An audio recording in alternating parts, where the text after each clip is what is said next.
இறந்து போயிருக்கக்கூடிய நடிகை சரோஜா தேவி அவங்களோட கண்கள் 2 குழந்தைகளுக்கு தானம் செய்யப்பட்டிருக்குதாம். இந்த விஷயத்தை கேள்விப்பட்டு எக்கச்சக்கமான திரை பிரபலங்களும் ரசிகர்களும் இறந்து போன சரோஜா தேவிக்கு வாழ்த்துக்கள் தெரிவிக்க ஆரம்பிச்சிருக்காங்க.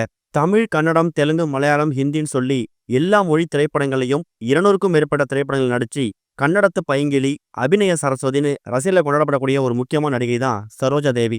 இவங்க ஜூலை 14ஆம் தேதி ரீசெண்டா வயது மூப்பு காரணமா பெங்களூர்ல இருக்கக்கூடிய அவங்க வீட்டுல காலமாயிருக்காங்க. அவங்களுக்கு வயசு 87.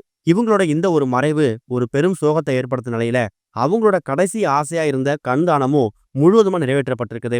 நடிகை சரோஜா தேவி தன்னோட உயிரிழப்புக்கு பிறகு தன்னோட கண்கள் தானம் செய்யப்படணும் அப்படிங்கிற மாதிரி விருப்பம் தெரிவிச்சிருந்தாங்க. அதன்படி அவங்க மறைவை தொடர்ந்து பெங்களூர்ல இருக்கக்கூடிய ஒரு தனியார் மருத்துவமனையில ஒர்க் பண்ணக்கூடிய மருத்துவ குழுவினர்கள் அவர் இறந்து போனதுக்கு அப்புறம் அவரோட கண்களை தானமா வாங்கியிருக்காங்க. 87 வயசை கடந்திருந்தாலும் சரோஜா தேவியோட கண்கள் ரொம்ப ஆரோக்கியமா இருந்ததாகவும் அந்த கண்களை 2 குழந்தைகளுக்கு பொருத்த போறாங்க அப்படிங்கிற மாதிரியும் மருத்துவர்கள் தெரிவிச்சு ஆச்சரியத்தை ஏற்படுத்தியிருக்காங்க.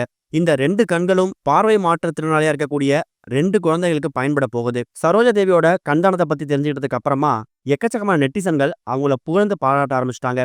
மண்ணுக்கும் நெருப்புக்கும் கண்களை இரையாக்கிறதுக்கு பதிலா அடுத்தவங்க வாழ்க்கைக்கு ஒரு புதிய பாதையா இருக்கணும் அப்படிங்கிற விரும்பினதால இந்த முடிவை அவர் எடுத்திருக்காரு அப்படிங்கிற மாதிரியும் பதிவிட ஆரம்பிச்சிருக்காங்க.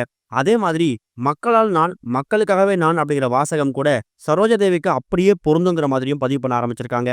இந்த ஒரு செயல் கண்தானத்தோட முக்கியத்துவத்தை வெளிப்படுத்துற மாதிரி அமைஞ்சிருக்குது.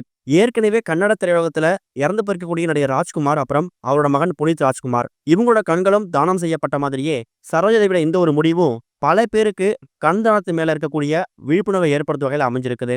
இது ஒரு பக்கம் இருக்க, லோகேஷ் கனகராஜ் இயக்கத்துல உருவாகக்கூடிய கூலி திரைப்படம் எப்படி வந்திருக்குங்கிற மாதிரி ஒரு அதிர்ச்சி தகவல் வெளிவந்திருக்குதாம். லோகேஷ் கனகராஜ் சூப்பர் ஸ்டார் கூட்டணியில உருவாகக்கூடிய ஒரு அற்புதமான திரைப்படம் தான் கூலி திரைப்படம். இந்த படத்துல ரஜினிகாவோட சேர்ந்து நாகார்ஜுனா, சௌபின் சாகிர், ஸ்ருதிஹாசன், சத்யராஜ், உபேந்திரன் சொல்லி பல முன்னணி நடிகர்கள் நடிக்கிறாங்க. இந்த திரைப்படம் ஆகஸ்ட் 14ஆம் தேதி திரைக்கு வரப்போகுது. இந்த திரைப்படத்துல அமீர் கான் ஒரு முக்கியமான கேமியோ ரோல நடிக்கிறாரு. இந்த நிலையில கூலி திரைப்படம் எப்படி வந்திருக்குங்கிற மாதிரி ஒரு முக்கியமான தகவல் வந்திருக்குதாம். கூலி திரைப்படத்தோட இயக்குனர் லோகேஷ் கனகராஜ் இப்ப ரீசெண்டா ஒரு பேட்டி கொடுத்திருக்காரு. அந்த பேட்டியில கூலி திரைப்படம் பத்தி பேசக்கூடிய அவரு, படத்தோட முதல் பாதி எமோஷனல் டிராமாவா இருக்கும். இடைவேளை காட்சியில ரஜினியோட டிரான்ஸ்ஃபர்மேஷன் நடக்கும்.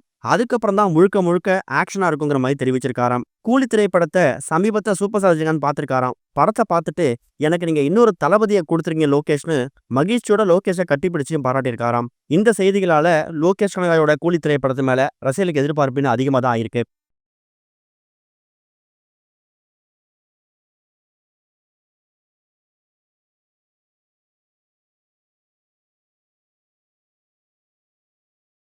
இதுவரைக்கும் கனெக்டிங் டிவிக்கு சப்ஸ்கிரைப் பண்ணனா மறக்காம சப்ஸ்கிரைப் பண்ணிக்கங்க.